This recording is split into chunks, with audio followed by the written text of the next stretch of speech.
Building ನ ಯಾವ ಇಟ್ಕೆಲ್ ಕಟ್ಟಿದ್ರೆ ಒಳ್ಳೇದು? ಕೆಂಪು ಇಟ್ಕೆಲ್ ಕಟ್ಟಿದ್ರೆ ಒಳ್ಳೇದಾ ಇಲ್ಲ ಕಾಂಕ್ರೀಟ್ ಬ್ಲಾಕ್ ಅಲ್ಲಿ ಕಟ್ಟಿದ್ರೆ ಒಳ್ಳೇದಾ? ಈ ಡೌಟ್ ನ ಈ ವಿಡಿಯೋದಲ್ಲಿ ನಿಮಗೆ ಕ್ಲಿಯರ್ ಮಾಡ್ತೀನಿ ಬನ್ನಿ. ಕೆಂಪು ಇಟ್ಕೆ ಆಗ್ಲಿ ಇಲ್ಲ ಕಾಂಕ್ರೀಟ್ ಬ್ಲಾಕೇ ಆಗ್ಲಿ, ಎರಡರಲ್ಲೂ ಅಡ್ವಾಂಟೇಜಸ್ ಇದೆ, ಡಿಸ್ಅಡ್ವಾಂಟೇಜಸ್ ಇದೆ. ಮೊದಲನೇದಾಗಿ ಕೆಂಪು ಇಟ್ಕೆನ ನಾವು ಮಣ್ಣಲ್ಲಿ ತಯಾರಿಸ್ತೀವಿ. ಇದನ್ನ ನಿಮ್ ಬಿಲ್ಡಿಂಗ್ ನೀವು ಬಳಸ್ತಾ ಇದ್ದೀರಾ ಅನ್ನೋದೇ ಆದ್ರೆ ಬಿಲ್ಡಿಂಗ್ ಮೇಲೆ ಲೋಡ್ ಜಾಸ್ತಿ ಆಗುತ್ತೆ. ಯಾಕಪ್ಪ ಲೋಡ್ ಜಾಸ್ತಿ ಆಗುತ್ತೆ ಅಂದ್ರೆ, ಕೆಂಪಿಟ್ಗೆನ ಈ 6 ಇಂಚು ಬ್ಲಾಕ್ ಜಾಗಕ್ಕೆ ನೀವು ಜೋಡಿಸ್ತೀರಾ ಅನ್ನೋದೇ ಆದ್ರೆ 10 ರಿಂದ 12 ಇಟ್ಕೆ ಬೇಕು. ಹೀಗಾಗಿ ಪೂರ್ತಿ ಬಿಲ್ಡಿಂಗ್ ಮೇಲೆ ಲೋಡ್ ಜಾಸ್ತಿ ಆಗುತ್ತೆ. ಎರಡನೇದು, ನಿಮ್ಗೆ ಕಾಸ್ಟ್ ಜಾಸ್ತಿ ಆಗುತ್ತೆ. ಯಾಕಂದ್ರೆ ಪ್ರತಿ ಇಟ್ಟಿಗೆ ಬೆಲೆ 8 ರಿಂದ 10 ರೂಪಾಯಿವರೆಗೂ ಇರುತ್ತೆ.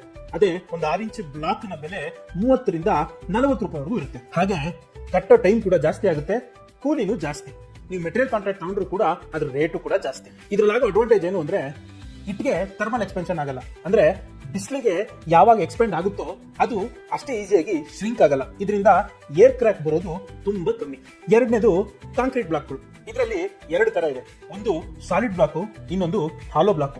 ಈ ಕಾಂಕ್ರೀಟ್ ಬ್ಲಾಕ್ಗಳು ಸಿಮೆಂಟ್ ಜಲ್ಲಿ ಮತ್ತು ಮರಳಿಂದ ತಯಾರಾಗಿರುತ್ತೆ. ಕೆಮಿಕಲ್ಸ್ ನ ಯೂಸ್ ಮಾಡಿರೋ ಕಾರಣ ಇದರಲ್ಲಿ ಥರ್ಮಲ್ ಎಕ್ಸ್ಪೆನ್ಷನ್ ಆಗುತ್ತೆ. ಈ ಕಾಂಕ್ರೀಟ್ ಬ್ಲಾಕ್ಗಳು ಬೇಸಿಗೆಯಲ್ಲಿ ಇಷ್ಟು ಬೇಗ ಎಕ್ಸ್ಪೆಂಡ್ ಆಗುತ್ತೋ ಅಷ್ಟೇ ಬೇಗ ಶ್ರಿಂಕ್ ಆಗುತ್ತೆ. ಶ್ರಿಂಕ್ ಆದಾಗ ಏನಾಗುತ್ತೆ ಅಂದ್ರೆ, ಈಗ ಅಕಸ್ಮಾತ್ ನಾವು ಆ ಕಾಂಕ್ರೀಟ್ ಬ್ಲಾಕ್ ಅನ್ನ ಪ್ಲಾಸ್ಟಿಂಗ್ ಆದ್ಮೇಲೆ ಕರೆಕ್ಟ್ ಕ್ಯೂರಿಂಗ್ ಮಾಡಿದ್ರೆ ಹೋದ್ರೆ, ಜಾಯಿಂಟ್ ಗಳ ಹತ್ರ ಮೆಶ್ ಹಾಕಿ ಕೆಲಸ ಮಾಡದೆ ಹೋದ್ರೆ ಶ್ರಿಂಕ್ ಆದಾಗ ಏರ್ ಕ್ರ್ಯಾಕ್ ಗಳು ಬರುತ್ತೆ.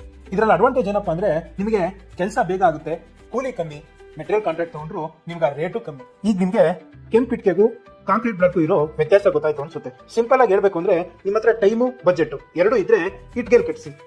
ನಿಮಗೆ ಟೈಮ್ ಇಲ್ಲ, ಹಾಗೆ ಬಜೆಟ್ ಫ್ರೆಂಡ್ಲಿ ಆಗಬೇಕು ಅಂದ್ರೆ ಕಾಂಕ್ರೀಟ್ ಬ್ಲಾಕ್ ಕಟ್ಸಿ. ನಿಮ್ ಕನ್ಫ್ಯೂಷನ್ ಕ್ಲಿಯರ್ ಆಗಿದ್ರೆ ದಯವಿಟ್ಟು ಫಾಲೋ ಮಾಡಿ, ಶೇರ್ ಮಾಡಿ, ಹಾಗೆ ಯೂಟ್ಯೂಬ್ ಅಲ್ಲಿ ನೋಡ್ತಿದ್ರೆ ಸಬ್ಸ್ಕ್ರೈಬ್ ಮಾಡಿ.